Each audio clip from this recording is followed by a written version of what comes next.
Really, come here. Guys, si Riri na-discharge na sa hospital yesterday.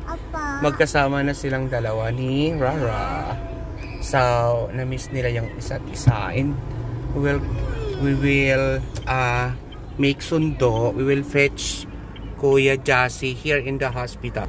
So here, because today is the day of Kuya Jassy's discharge in the hospital, in Bicol Medical Center. So, kukunin na namin si Jassy. Thank you kasi si Jassy ay magaling na rin. Discharge na ng hospital. Tigilan mo ako, Jay. So now, we are here. Where is Riri?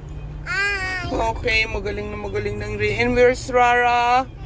Oh my God, thank you, Lord. Yes. Oh my God, look at the... Ayan.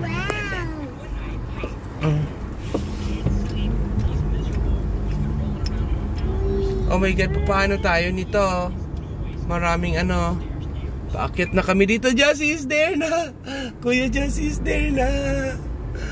Kuya Jassy. Ayan, ayan. Sumasayaw-sayaw na, oh. Kuya Jassy, welcome back. Welcome home.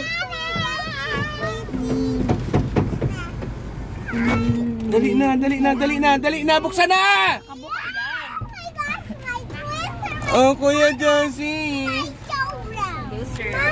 Isog! Oh, yan na si Kuya Jassy. Patingin niya na ano yung bag ko. Oh my God. Yeah, Kuya Jassy, yung pagkain mo nandito na. Wait lang. Thank you po. Jassy, ano sabi ng doktor mo? Where is Kuya Jassy na? Dalihan mo na! Nakaangat pa eh.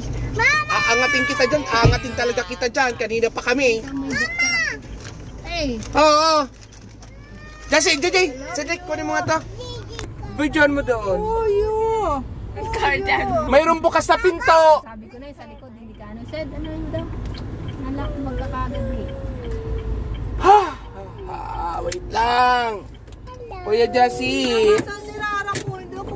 Jassy, sit down. JJ, abot mo yan. Oh, pakainin niya si Jassy. Nagbumili na kami ng ano, ng favorite niya sa McDonald's. Ayan, sikas mo na si Daddy mo dali.